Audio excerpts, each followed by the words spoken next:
Well, welcome everybody to another Gentle Dorks. And as you can see, I'm not sitting at my usual table with my usual background, and I'm actually sitting with a guest. And it just so happens to be a resident ginger, Andrew Durning. Pleasure to be here, everybody. You are in officially Casa de Bobag. My lack of shagging wagon, as we call it. You're one of the first guests that have been down here since everything's kicked off. How do you like the place? Yeah, it's nice. It's nice. Yeah, I'd say it's all right. In fairness, aside for the occasional junkie trying to rattle my door in at 4 in the afternoon, it's been okay. Oh, you get that anywhere. You get that anywhere around here, yeah. Aye. So, one of the things I did want to do when I first got into this flat and got a TV was to watch the Snyder Cut of Justice League. I felt like it was worthy of TV glory to watch this. And then when I told you that, it was a case of, let's do a review on it. Definitely. That's why we're here. It is why we're here. We are going to talk about the Zack Snyder Justice League. And in Kev's case, he's going to compare it to Justice League. And I'm sorry, guys, I couldn't do that. I just couldn't. You know, I'm a glutton for misery. You really are, because you also went and decided to binge the entire DCEU. Yeah, I got started and I was like, I'm just going to go through. And I started from Man of Steel all the way up to The Flash. So I think it didn't have Blue Beetle then? No. I've seen it, but I'm not including that in the extended universe just because of how different it was from all the rest of them. Fair enough, I can respect that. Whereas I didn't put myself through that punishment. I watched what is classed as the Zack Snyder Justice League trilogy, which was Man of Steel, Batman v Superman, and Zack Snyder's Justice League. But I did have a wee bit of a cheat as well to it, because I think that the first Wonder Woman should be included in that. Technically it should. Because it's set, First World War, wasn't it? First War, yeah. First World War. So I thought, that counts. It has the same kind of aesthetic Yeah. as the rest of it. Whereas I felt like Wonder Woman 84 had a completely different vibe to it. Yeah, it was completely taken out of that universe to be its own movie. The way that she wrote it and directed it, it could be just another superhero film in any universe. Whereas with the original Wonder Woman, that was set in the movies. It was to be part of that whole universe. Yeah, it felt like with 84, they were covering their backs in case, the inevitable did happen. Yes. And that way, Gal Gadot could still have the Wonder Woman part. Which, as we know now, she doesn't. Yeah.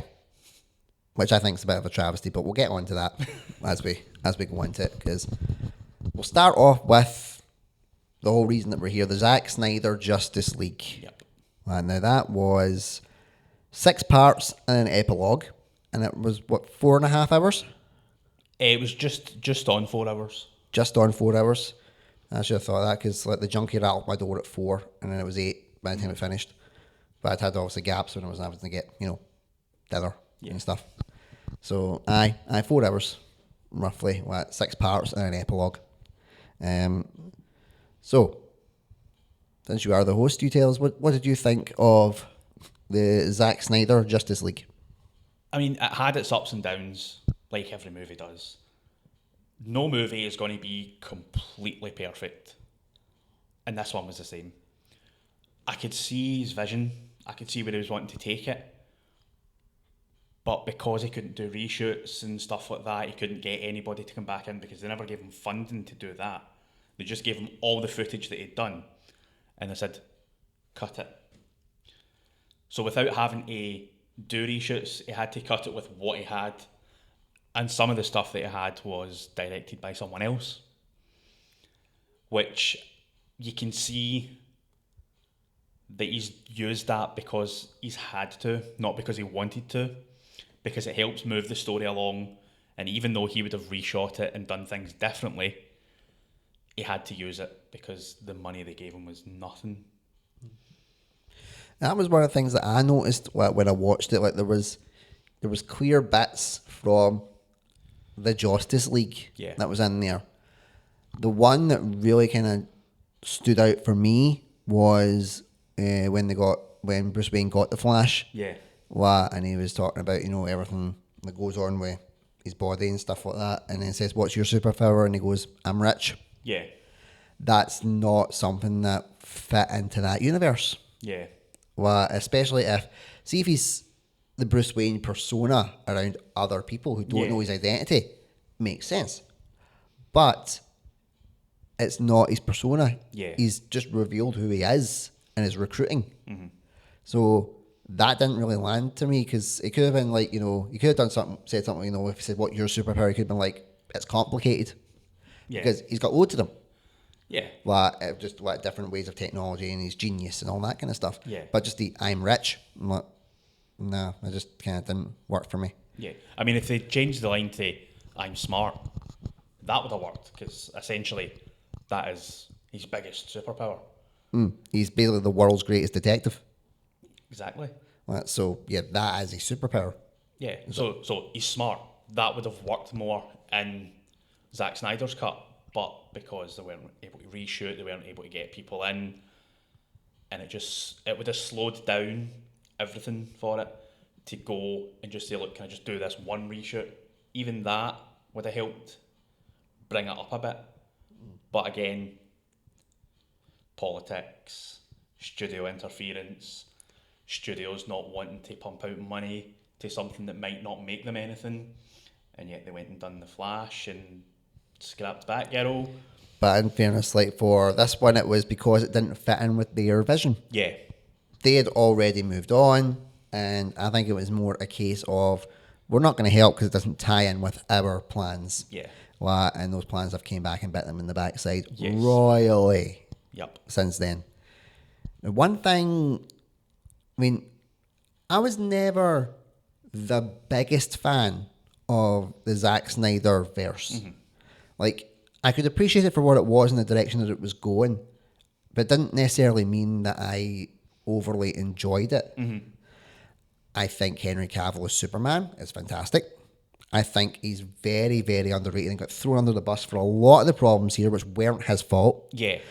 I liked Batman v Superman. I didn't like the hipster Jesse Eisenberg Lex Luthor, but for where it was going to be going and how it was being established, it was, these two were already set up, but it was like an origin for him. I now understand it, especially when I watched the Zack Snyder one. Yeah. Of how the transition was going. So it made more sense to me. I could understand it a bit more. It's the fact that it was tonally dark. Like I was practically falling asleep in the cinema the first time watching it, and the second time I actually did. Because it wasn't that the story was bad, it was just, I couldn't see it. Yeah. It was dark. It was actually physically dark. Well, and it was the same kind of deal with watching Zack Snyder's Justice League. Like, I had to turn up the brightness a couple of times, like, just to make sure I could see everything. And I think one thing that really summed up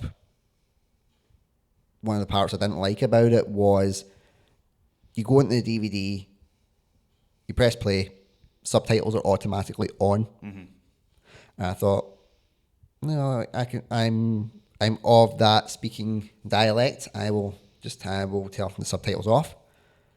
I should have put them back on because there was a lot of mumbling. Yeah. I couldn't understand a lot of things we're saying, so I would have to kind of go, wait, what was that? And kind of piece it together from what else was going on. Yeah. And if you had to watch that in the cinema, you'd feel like you'd wasted your money.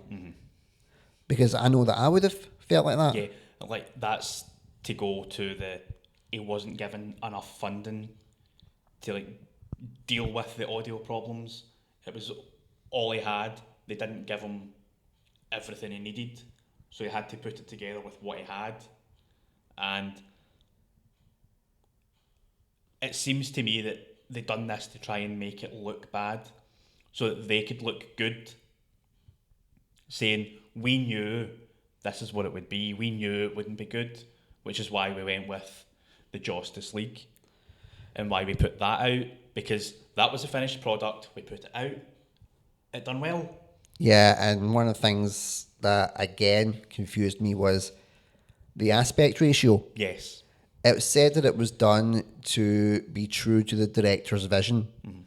Zack Snyder's vision was like everything else, like it was in Man of Steel and Batman v Superman. It wasn't a little square. Yeah. It was full screen.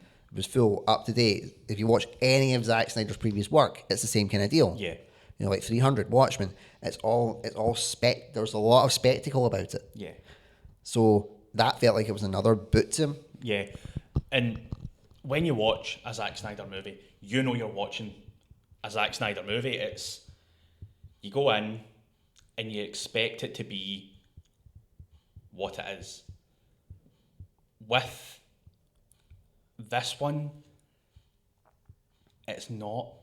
It doesn't feel like a Zack Snyder movie.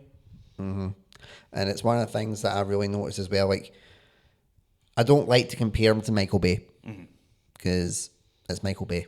Yeah. But when you go to a Michael Bay movie, you know what you're getting. You know what you're getting. Yeah. You know the style, and you know, like, the visuals in particular. You go, that is a Michael Bay movie, and some of the shitty dialogue, you know that's a Michael Bay movie. Yeah. With Zack Snyder, you see the visuals and you know that's a Zack Snyder movie. Yeah. You see how it was. The way that I noticed that he had got shafted was when I watched Batman v Superman and jumped straight into Justice League. Yeah. And it was the Superman death scene where he's obviously, you know, he's been killed by Doomsday and that scream has been let out.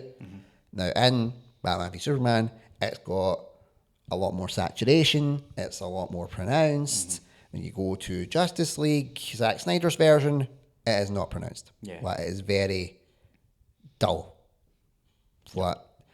And yes, I said previously that it can be dark to the point where I was wanting to fall asleep, but at least I could actually see colours. Yeah. When I was watching it. In this case, it was dark and there was hardly any colour. I didn't like that. Yeah. But at all. Now, it feels like I am hating on this, and I am not intending to, because overall, the story that was laid out was good. Yeah. The story that was laid out was really good. Like, he needed that time to tell the story he wanted to tell. Yeah. I can understand that, and it made sense. And it's why also when they brought out the kind of director's cut of Batman v Superman, Yeah. that made more sense to me as well, because I was like, oh, there's bits that was kind of missing that now makes sense in the story. Little points where, you know, critics like us were like, right, that didn't make sense. Why did this happen? Why did that happen? You see the director's cut? Oh, that's why it happened. Yeah. That makes sense to me now. I understand. Apologies, Zack Snyder. So the way it was done, the way it has been, like, you know, the story's been put together, very good. However, because there's always a however with me, and it's nothing bad because of what he had, I wish there was more Superman in it. Yes. Because it didn't turn up. It's, for anybody that's unaware, for this side, on DVD, it's a 2-disc DVD. When he turns up in the second disc, and he's not in it that much. No. The whole thing about it, though, is it's to show the Justice League coming together to fight this evil that took screeds of armies to destroy in the past. And they're having to do it with 5 people. And it's them having to build up their own confidence to go against this brutal enemy that is the worst thing they've ever fought, and to try and do it without Superman. So I can see why Superman's not in it too much, because when you bring in Superman, that levels the playing field for them. But here's where my point comes in. Now I understand your point as well. And I think how it was played out, like, you know, in the first part where they're like, okay, we need to bring him back. Well, it's necessarily not a good idea, but we need to bring him back. But they bring him back. And that scene where he's, you know, he's all kind of confused and disjointed, Yeah. and kicks the crap out of everybody. Fantastic. I absolutely love that scene. I was on the edge of this couch, like watching that scene. I thought this is fantastic. This is brilliant. Like then, obviously, Lois Lane coming down, like, and I'll get to Lois Lane for another section in a bit because there's a bit I really want to talk to you about with this one. Like, but she comes down, like again, calms his mind. Off they go, off to the farm. Like, kind of settles himself back together, and then he's like, okay, I need to. They brought me back for a reason. I need to find out why. He goes to Alfred.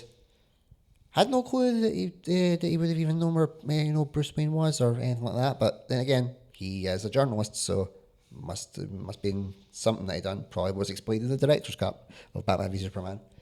He did do a lot of journalistic reporting, investigative reporting. I think that's what you call it. So he goes to Alfred, and then when you're saying that Superman levels the playing field, did he really? Yes, he stopped Steppenwolf killing Cyborg. Yeah. And that is a great scene. Yes. For Darkseid, but not impressed. And let the crap out of them. But it had no impact on the original outcome. Yes. Before Barry went back in time. He's just leathering the crap out of Steppenwolf. Well, all this goes down. They're still too late. Darkseid comes in. Kablooey. Yes. So he didn't really level the playing field. He gave them more of a tactical advantage, but for the time that he was on, there wasn't much to him. Yes. It just felt like they all went, okay, he's here, he's kicking butt, now we'll try and help. But it still didn't make a damn bit of difference. Yeah. I mean, the whole thing with them having the Flash there is to go back in time in case something like that happens. Which is the entire plot of the Flash movie. But the way they done that didn't work for the source material. I mean, they were using Flashpoint as the source material. That is a great story. The comic run of that, fantastic. The animated version of that, fantastic. The movie version, trash. Yes. And that's me being nice about it. That is you being very pleasant when it comes to like your review of it, and I can understand that. I understand why, it was nominated for the Oscar for the visuals aspect for that. When everything goes to shit, and he's like, "You've got to break the rule. You've got to do it now," and the visuals of it were very impressive. I do feel it was a pity win, though. Yes. I feel like there was other visuals that were released for things of that time that deserved it. I feel it was, and I didn't want it to be a pity win because it could have won for so many different other things. Yeah. Could have won and should have won for so many different other things. It should have. Because overall, it was good. As much as I'm nitpicking, but that's my job. My job is to nitpick. That's why we're here. It's why we do what we do. And like I say, as much as I loved the visuals of that scene, there was points where I genuinely thought it had skipped. Because it went from being like, he's running, then all of a sudden he's behind Cyborg. Yeah. And I'm like, where did that come from? How I didn't see the process that led to that. Yeah. And so I rewound it to make sure that I hadn't, had a dizzy turn or whatever, just to be on the safe side. But no, that was the way it was. But again, I understand the footage that was used and all that kind of stuff. Well, I do get it. You're limited by what you have. Yeah. So, one thing that I need to talk to you about is Lois Lane. Yes. So, and that ties into the epilogue. And do you think that the whole epilogue kind of sequence where Bruce Wayne is dreaming of this alternate timeline where everything is completely screwed over, do you think that is meant to be setting up a Justice League Dark? Yes. It was definitely supposed to be doing that because that's where Zack Snyder's seen it going. We all know that Zack Snyder is a fan of the comics. And we all know that he loves the animated DC universe. Yeah, because it's absolutely fantastic. Yeah. And the reason that he made Man of Steel as dark as it was, because there had never been a dark version, live action version of Superman. We've seen dark versions in the animation, in the comics, but it had never been done on the screen. It was all very happy, colourful, bright, whereas with Man of Steel, it was dark. He had to kill Zod, which a lot of people did not like. I liked it. It worked for what they were doing. That's why, like I was saying, I like it. I do not advocate snapping somebody's neck. I'm clarifying that right now. I liked it because of the choice he had to make in the story. Yeah, and you could see how torn he was that he had to take someone's life. Because if he didn't, the Earth was going to be devastated because there's only so much he could have done against an army of Kryptonians. Yeah, and the fact that like an innocent family was going to die, Yeah, at his hands. What do you do? Let that innocent family die because he's not strong enough to stop that blast going towards them? yeah. Or do you save that family who've done nothing wrong and snap the guy's neck who's basically destroyed your entire city? Yeah, I mean, the whole thing about the DC superheroes is 90% of them, they never kill. Whereas Zack Snyder said they're going to have to. They're going to be put in situations where they'll have to. They put Superman in a no-win situation, so he had to kill. Then you go to Batman versus Superman, and then that whole scene with Batman fighting all those guys, he killed at least 7 of them. Oh, yeah. The no guns, no killing rule from the Dark Knight trilogy was long gone by this point. But it also made sense for the type of character that Ben Affleck's Bruce Wayne was playing. He was grizzled, he was beat down. Yeah. He'd spent 20 years being Batman. Yeah. And people had died under his watch as a result. And it was like, okay, right, screw it. Yeah. And he was put in that situation because if he doesn't do this, somebody innocent is going to die. Martha! Why'd you say that name? And that's the whole thing. All because their mums have the same name. I was like, wait a minute. Your mum's that as well? It was one of those ones I genuinely was like, I face palmed in the cinema. Yeah. Well, at that point, because it was like all of a sudden everything changed. It's like, now I love you. You're like my brother. But that's the thing though. From that,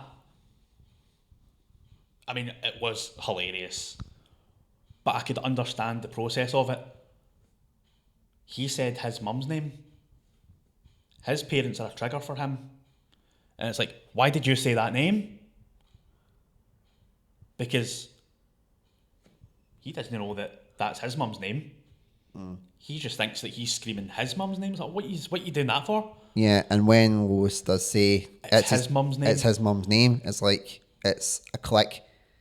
He's not just some space alien that's come down and thinks he's got like a god complex. He's got a family. Yeah.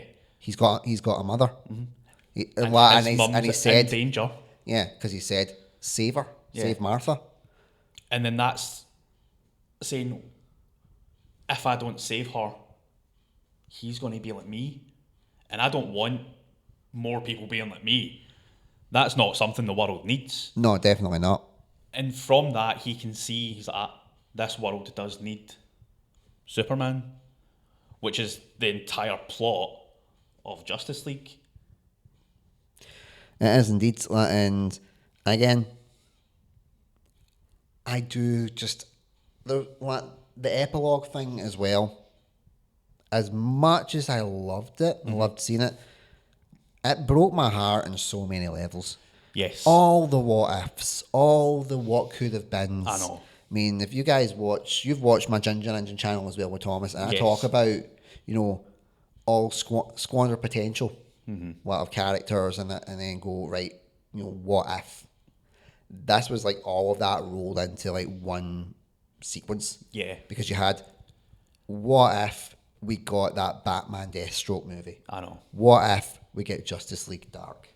What if we got essentially more of Dark Side? Yeah. Because we will use the old ways. He's just basically saying, we're taking the entire armada to Earth and we're going to level the fucker. Yeah. How much would you have loved to have seen a film like that?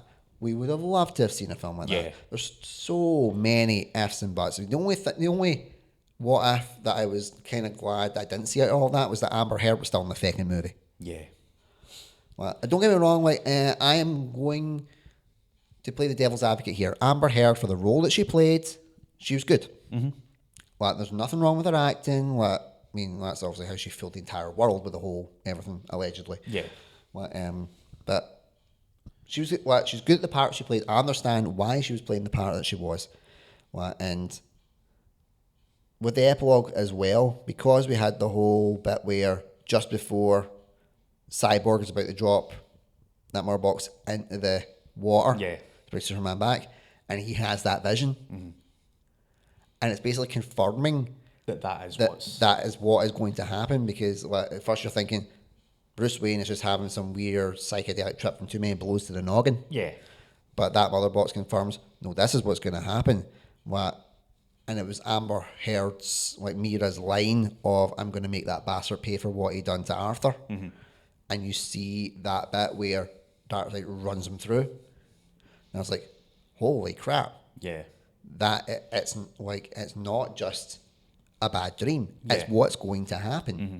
And the whole thing is, in Batman versus Superman, you see Barry Allen coming back to warn Bruce. Lois is the key. Yeah. Am I too soon? It's too soon. Yeah. And then in Justice League, you hear Bruce Wayne telling Diane that Barry came back to warn him. Yeah. Which is why we need Superman and why we need the big guns, which was Lois. But he doesn't realise that it's Lois's death sometime in the future that's going to cause this. But he does have a little inkling, because it was the line where because he was like, he told me Lois is the key, and Wonder Woman's like, well, yeah, she's the key to Superman's heart. Everybody's got one. It's like, no, I think it was something else, something darker. Yeah. And the second he said dark, I went Justice League Dark. Yeah. That's that. And the way, and it's like I could see exactly the movie that he was trying to make from that, and from the epilogue as well, because you had Joker. Yeah. Jared Leto's Joker 100 times better in that one scene than he was in the entire Suicide Squad movie. I know. Oh my god! Like, and I now feel so bad. Not in a majorly bad for Jared Leto, because he's still a knob for all the method acting shit that he was doing. Yeah, I mean, that life to live in hell. I don't feel bad about that. I mean, there's method acting, and then there's being a dick. Yeah, definitely. And so I didn't feel bad about that, but you could see why he was cast from that scene. Yeah.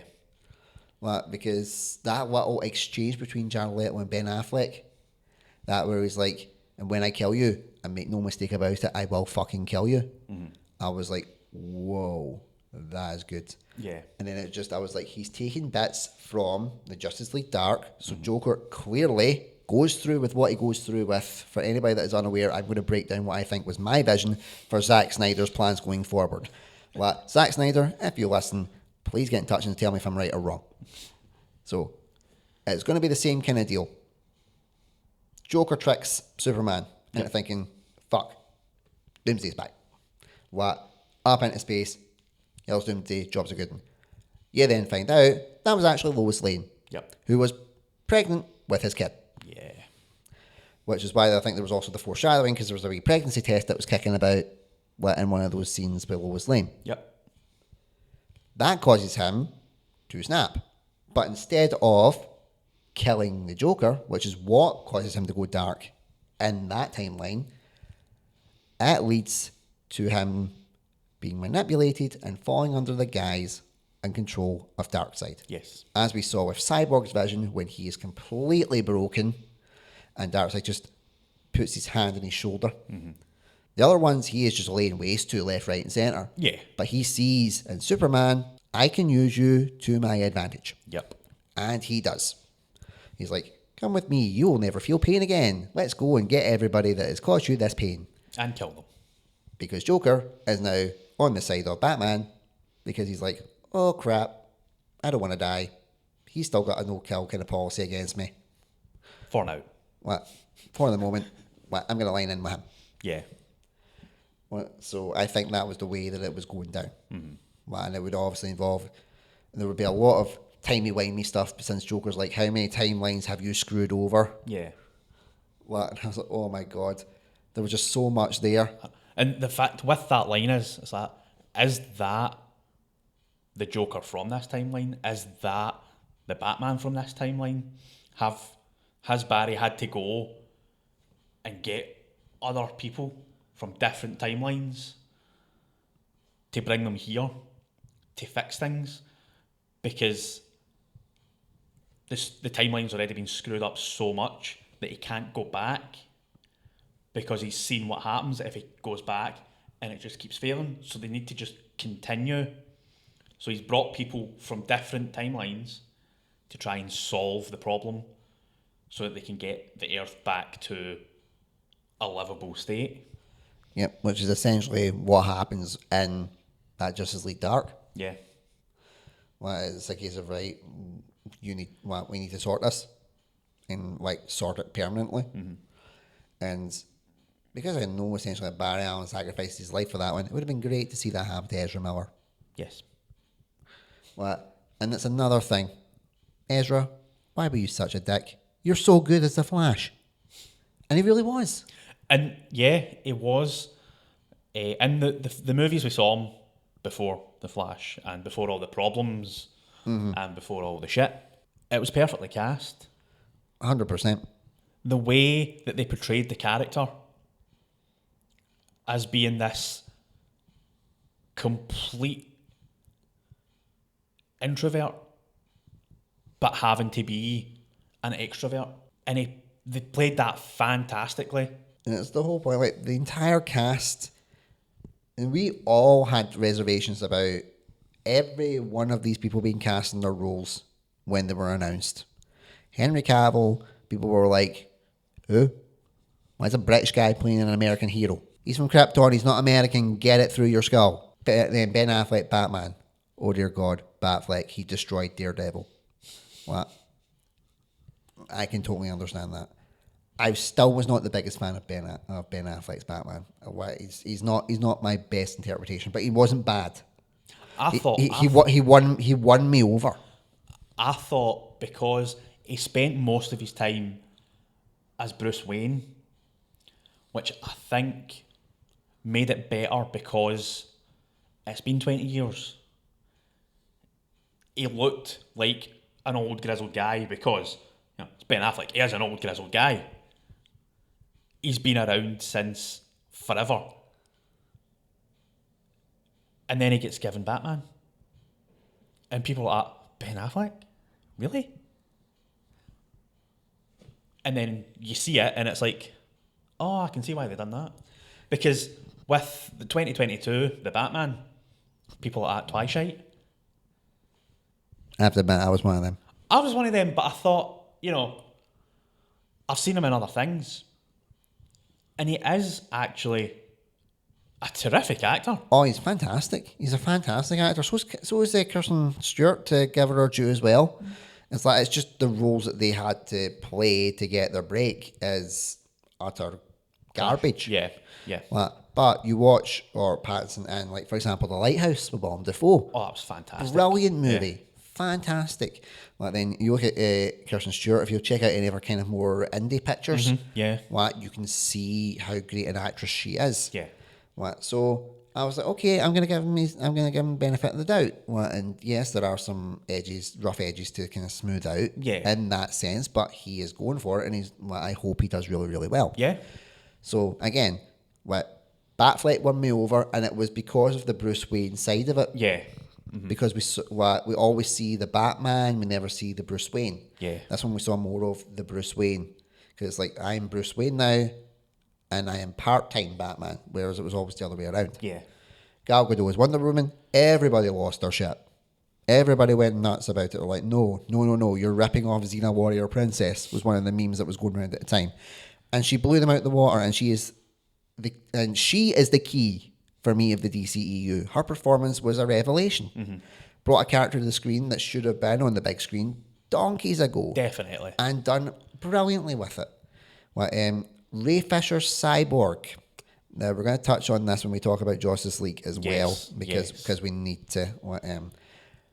Brilliant, fantastic, part, brilliant person to play the part, and brought Cyborg to essentially the mainstream of Justice League. The whole thing about him is he brought the humanity into Cyborg. A lot of times you see Cyborg, it's more about just his journey.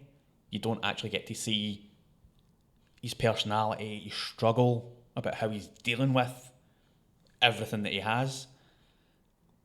But he gets to show the struggle of him becoming Cyborg. And that's never been done, because he's just always there. And all the other things, you don't see his origin story. It gets touched on, and then it's like, and he's there. So, just go. Yeah, and like seeing this proper origin for Cyborg, like, and also seeing what his dad was willing to do to make sure he didn't lose his son. Yeah. That scene broke me. What, you know, I mean, we're dads. Yeah. You could totally relate to it. If you had a 1% chance, You would take it. What, no matter what the cost was, yeah, you take it, you run with it. You don't care if they're going to be like, I hate you. Like, no, you're my son. I want you to be alive. Yeah. So I can understand that. Jason Momoa's Aquaman. I thought that was good casting. I don't know. I've just never been able to take to the Jason Momoa Aquaman. Nothing against Jason Momoa. I absolutely fucking love him. He is such a lovely, down-to-earth guy. When he was in Stargate Atlantis, he was brilliant. Love that. Loved him in that. I love him in a lot of things. I think brilliant guy, brilliant actor, but I don't think it's his fault that I don't like his version of Aquaman. I think it's the studio's fault, because Aquaman for so long was played as campy guy who talks to fish. Yeah. It's basically it.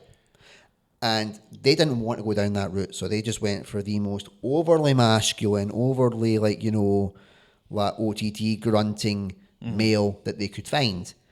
And again, Jason Momoa is a brilliant guy, but the characters he's played, like Ronan Dex in Stargate Atlantis, were very grunt, stoic, I just want to kill you. Yeah. So they went down that route. Yeah. I understand why they went down that route, though, because they wanted grizzled versions of, like, the big ones. Obviously, you can't really have a grizzled version of the Flash. Not really. It wouldn't really work unless he was established for a while, like with the TV show. After a while, he becomes grizzled because it's like, I've been doing this for so fucking long. And he's worn out. I could see that in the epilogue, you can see that he's a bit more grizzled. He's got the stubble. He's worn down. Yeah, but he still has that kind of... He still has that youthful hope about him. Even just... he didn't speak much. Well, but you could still see that he was the one that was like, I need to bring everybody to fight because everybody else has lost their way. Yeah. But he did look like kind of, I'm getting too old for this shit, but I'm not too old for this shit yet. Yeah. So I could understand that. But it's just the way with this Aquaman, it leaned too heavily into, I am grizzled and bitter about my past. I'm like, okay, I get it. I understand it. But it just felt to me a bit too much like grunt. Just grunt because you have to grunt. Mm-hmm. That's why I liked more of the Aquaman that we saw in his solo movie. Yeah, there was more of the Momoa personality in there that I love, because he's got a fucking amazing personality. Yeah, I think if they'd done the solo movies for these people first, they would have all made more sense. The only person like I could really understand it though with was Wonder Woman. Yeah, what? Is that way, like, I wouldn't want to put Aquaman in my slate of movies. I think he was fine the way he was. Well, I do get it. If we were going down extended universe and it was going to keep going the way it was going, it was fine. But I was liking that they had this kind of, they were building these solo movies. Yeah. They'd already kind of got them kind of established in other things, but the solo movies were like, okay, we're gonna make it actually like these characters now. Yeah. Way. Yeah, What? it's like the complete opposite of what Marvel done. Mm-hmm. Marvel did the solo movies, then they done the Avengers. Yeah. Now, one thing they didn't, what a lot of people don't realize is that Marvel did the solo movies, but you didn't take to the characters right away. No. The only one that you took to was Robert Downey Jr.'s Iron Man. Mm-hmm. What Bruce Banner was Ed Norton, completely different guy. Yeah. Thor, Chris Hemsworth, wasn't overly sold on him. You were more sold on Loki. Mm-hmm. What played brilliantly by Tom Hiddleston. Captain America's first movie, no one liked him. No. No one liked Chris Evans's Captain America. And even in the Avengers movie, they didn't like him. It was as it got more into the universe that he understood it. Yeah. And now he is the best version of Captain America that probably anybody has ever seen. Yeah. Whereas they went the completely different route where they got the band together straight away and they went, okay, we've got them together. Here's their origin. Here is why you should like them. Mm-hmm. Well, and then you can put it into your own little machete order. But I would still, in my case, leave Jason Momoa's Aquaman out because I liked how he was done, in the sense of when they just went, okay, we're going to go down this route with the character. Yeah. It works. So there is a difference between me saying that I don't like how he's portrayed, to whether he did a good job of portraying it. And that's for my clarification, because you'll get everyone here going, Andy's being a hypocrite. I like that it was done that it got done that way. That they stuck to it, they stuck to their commitments, they stuck the landing with it. But do I think it was the preferred route to go down? For me, no. Mm-hmm. But again, Jason Momoa is fucking awesome. Yeah. But let's get into Justice League. Must we? Well, you must. I haven't watched it. I dodged that shit like the Matrix, and I will still dodge that shit. But I know of the controversies around it. Yes. One of which was around Ray Fisher's Cyborg. Yep. Where he was just basically reduced to the tiniest bit player. And Wonder Woman, in the same deal, reduced to whining about previous boyfriend that she lost. Yes. And having Bruce Wayne bring that up to her. Yeah. That wouldn't happen. No. So those are the things that I know about that I wasn't the biggest fan of, from hearing the behind the scenes stuff. Joss Whedon's reputation is torched, tanked, thank God. Yes. He went from being God of the Nerds to, scum of the earth. Yeah. And not only that, hearing the stories about behind the scenes of Buffy and Angel afterwards. Yeah. As well. Mm-hmm.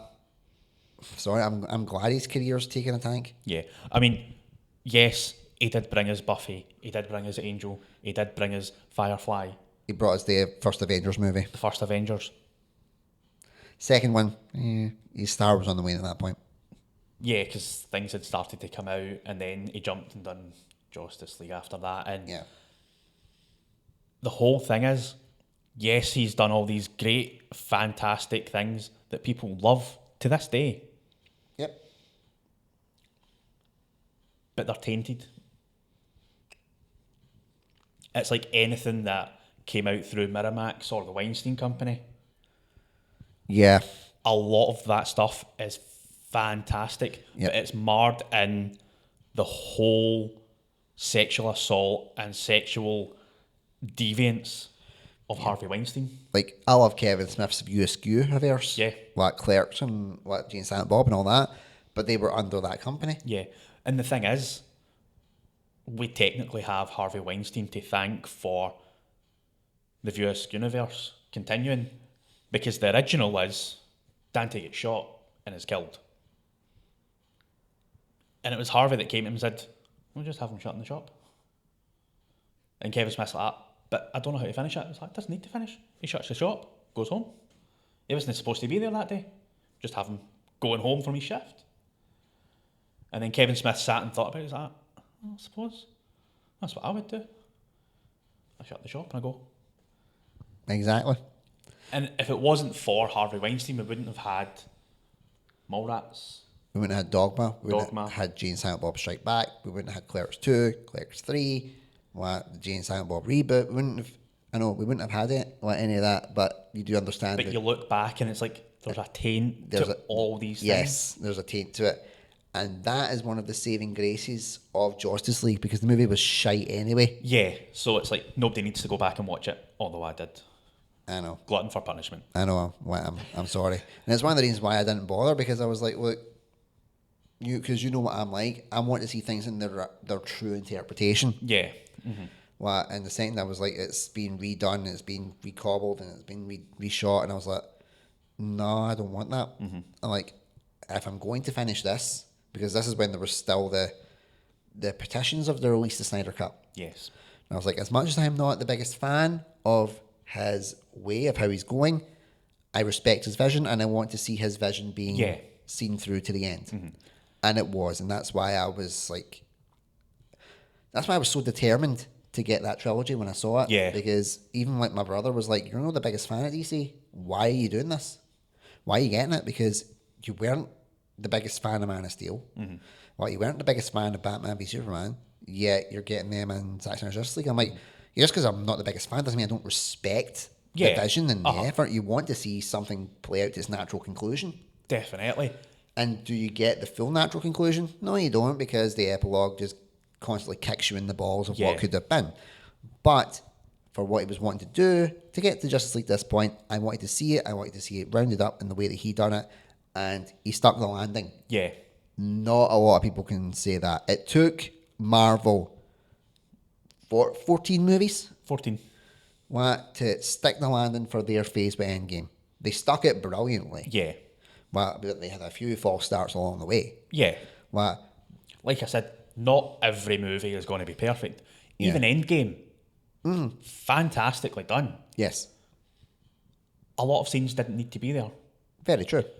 There should have been a lot more scenes in the place of those ones that would have helped set up the next phase.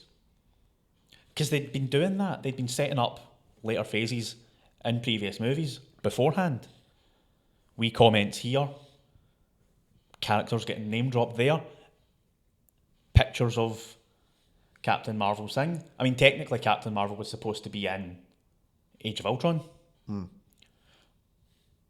But Joss Whedon said no. And now it makes a lot of sense considering what he was like with actresses. Yes. Sadly. And one of the main points that I was thinking was it took Marvel 14 movies to get a proper stuck landing with their vision for, this saga. Zack done it in 3. Yeah. And he done it well. He did. He did do it very well. So that's where... And we're not shitting on Marvel. We're definitely not saying that shitting on it. We're taking it as we see it. They got the time to finish their story and do it the way they wanted to do it and flesh it all out. Yeah, they had the time, and they had one person overlooking every movie. Yeah. Whereas Zack Snyder had 3 movies that he was overlooking. Mm-hmm. He was an executive producer in all of the other ones. Yeah. But he didn't have much say. It's like how Christopher Nolan was an executive producer as well. Purely because he'd done stuff with Batman, and I was like, okay, he has an idea, but there was no hints of knowingness. Yeah. I think they wanted the name. Yeah. Because his trilogy of Batman was fantastic. You could see from the origin to the end. Complete story of Batman in 3 movies. It didn't need any more, didn't need any less. 3 fantastic movies. Not perfect, but 3 fantastic movies that tell a long-term story about a character. Exactly. Is there things that could have been better about them? Yes. The same with the Snyder trilogy. Is there things that could have been better about them? Definitely. There's always room for improvement, which is what Zack Snyder does. He'll do a movie, and he says, I didn't like things that I've done there, so he'll change things up a bit, and he'll tell you why he's changed things. characters change, he tells you why they've changed. Something's happened that's changed them. And then the next movie, he didn't like the change, so they go back. Why do they go back? And he tells you. Yep. It's like with us as content creators, like on the smaller scale, we're always told, try and get that 1% better. Yeah. What, in your next video, and then keep going with the next one and the next one. What, they're doing that but on a grander scale. Yeah. What, and that's what Zack Snyder does. Yeah. The thing with the Justice League, the amount of story that was cut. Mm-hmm. It was basically 2 different Justice League movies. Yeah.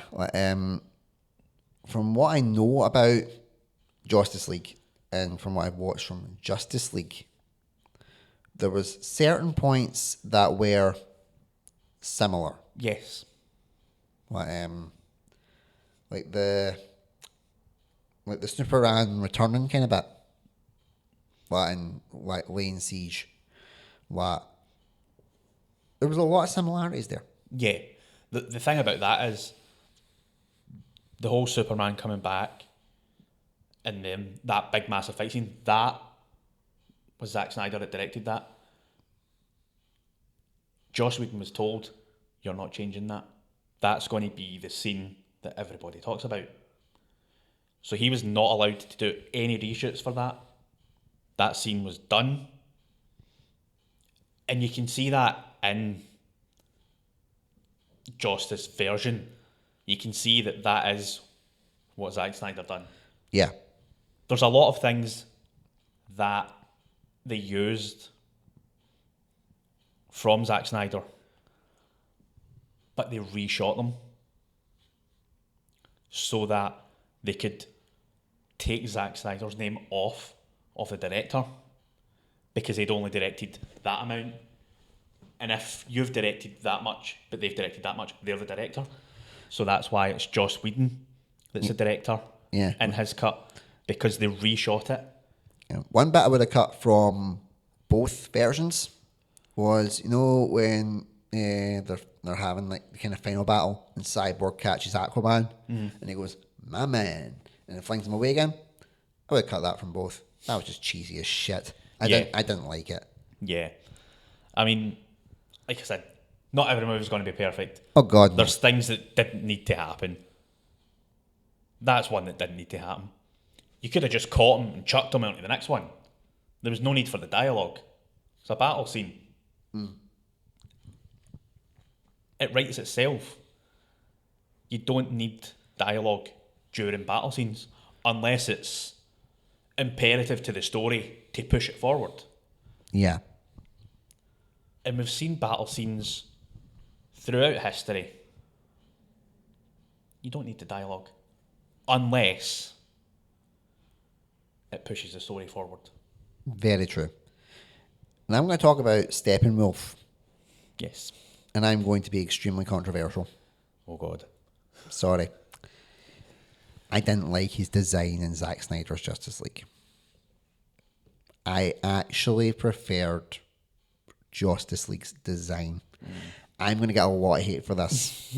I know I'm going to get a lot of hate for this. But the reason being is that I know the comic version of Steppenwolf. Yes. And that was clearly what Joss Whedon was trying to go with the redesign. So I could understand it. Zack Snyder's version looked like, silver fork porn. Yeah. It was just, I was like, what the hell is going on with this guy? And there's no one, someone please either back me up or tell me why I am being an idiot. Because I don't see it. I don't see the appeal. I don't. I prefer his interpretation in Zack Snyder's Justice League, 110%. But I prefer the design of Justice League's Steppenwolf. Yeah. No, I can completely see where you're coming with that because it was closer to the comic interpretation of him. But the way that they portrayed him in the Justice League, it didn't work. They had him like this cowering baby trying to get his parents' approval. It's essentially the same kind of deal with Zack Snyder's one, but the baby was played down. He's still cowering, trying to get Darkseid's approval. Yeah, but it was like the way that it was brought across. It was like, oh, I need to do this, I need to do that. Oh, I've done that wrong. I need to go and do this now. Whereas like in Zack Snyder's one, if he fucked up, he says, right, we fucked up. Let's go and do this now. He owned it. It's like, okay, I fucked up, but I need to keep going. I need to get to where I'm back in Darkseid's good graces. Yeah, he's like Steppenwolf was in Zack Snyder's one a clear threat. Yes. He was a clear threat. Like I say, from what I have heard and seen, he was cowering bitch. Yeah. But there were still traces of it in there. The difference being between the two, you saw why he was a cowering bitch. Yes. Because you ended up seeing Darkseid. Mm-hmm. You saw, like, another one of Darkseid's lackeys that was like, you majorly messed up. And you have to keep working this back. Yep. And he's like, okay, fair dues, I need to keep doing that. That's what I have to do. And then when he says, like, I have found this thing that Darkseid's looking for, it's on Earth. It's the one place you couldn't conquer. And then Darkseid's like, oh, let me speak to the boy. Yeah. So you then would understand why he was so scared, because you saw Darkseid and you're like, oh, crap. Yeah. That's crazy. But you didn't have any of that in Justice League. No. To explain it. He was just whiny crybaby. Yep. And the whole thing, when he dies in Zack Snyder's cut, and then he gets thrown back, and you just see Darkseid crushing his head. No remorse. No, oh my god, one of my minions has died. So I'm not, crush, you're dead. I'm just going to rub salt in your wounds. And that just goes to show how dark, pardon the pun, Darkseid is. And it's also the fact of, he does that, and his other wee minion next to him's like, told you he wasn't up for the task. Yeah, I know. Again, it just shows the brutality of that universe, which is what you needed. Yeah. It was something that was very Thanos-esque. Definitely. Thanos had more empathy, in some ways, whereas this one is just like, crush. Yeah. But at the same time, Thanos threw his own adopted daughter over a cliff to get what he needed to do in the long run. But he showed remorse about that. Yeah. He just done that because that's what he needed to save the universe as he saw it. Yeah. I mean, in Darkseid's case, it's like, I want to rule the universe. I need to rule the universe. You ruined it for me. Bang. Yeah. Thanos from the MCU was basically a bitch version of Thanos. You compare that to the Thanos from the comics, he made Hulk his pet in the comics. He's called the Mad Titan for a reason. Exactly. And that wasn't portrayed well enough in the movies. I've said this before to tons of people like that, but he was the greatest villain ever. So not really. He was a more relatable villain. They changed it for the right reasons, but like I say, you read the comics, you realise there was things that would need to be changed to work on screen. Yeah. Like, you can't do in a 12A movie, my motivation is to pump death. That's true. So there's obviously things that have to be changed around it to make it work. Don't get me wrong. If Joss Whedon was still at the helm at that point, I'm pretty sure that's the way it would have been, because they had that whole challenging us to court death, and he's like, nice. Yeah. So I think the way that was done was a smart call. Yeah. But we've seen that you can have just this brutal enemy whose only goal is to rule the universe. And in the scene that you see him, you know that he's coming for blood. And that he can actually take on as many heroes as you throw at him and live. Yes, you might kick him off for a bit, but he'll come back. And the last time it took multiple armies of multiple people with the help of Green Lanterns and Kryptonians. That was one thing I did notice, though, when they showed you that flashback. There was only one Green Lantern. Yes. Only one. They said there, like you said, they said there was the help of Green Lanterns. There was only one. Where was the rest of them? Yeah. Well, you know, obviously you had like Zeus and all those ones as well, helping all that stuff. I mean, that flashback scene was good, but I'm like, I could have done with some more lanterns. Yep. And here's while we're on that, we'll go to like the kind of the final one for me, when that is the kind of there is no Green Lanterns. Yes. In the rest of the film, like you see it in that one scene, Ring goes bye bye. Yeah, Ryan Reynolds doesn't get a shot at redemption this time. I don't think that's a bad thing. I think he's earned a chance at least. But I'm a massive Ryan Reynolds fan, as you know. But the end scene with Martian Manhunter, and then finding out during it that military general was, you know, John Jones. Yeah. When you watched Man of Steel the first time, like the very first time, did it click to you that that was Martian Manhunter? Because to me it didn't. It felt like that was something that was kind of, oh, but we can now do that. Yeah. Because essentially that's what Supergirl did. Yeah. I could see it coming because I've seen the comics, all different reboots of the comics. They always have him there in the background as somebody that's there helping or hindering, as it might look, but he's still there. And then when it comes out, you're like, and then you see flashbacks about it. It's like, oh, that's why they done that there. It looks like he wasn't helping, but he was. Yeah. And that's why when he's giving all the information to Lois, because if he was just a general, he wouldn't have done any of that. But he's not just a general. Yeah.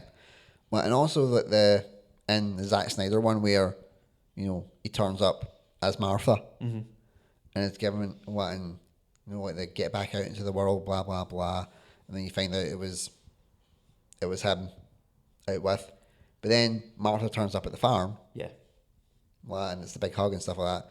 I would have liked just a wee scene where she maybe said that to her, like, you know, like thanks for, like, I'm getting back out into the world, like, oh, that's good, like, yeah, just like you told me to.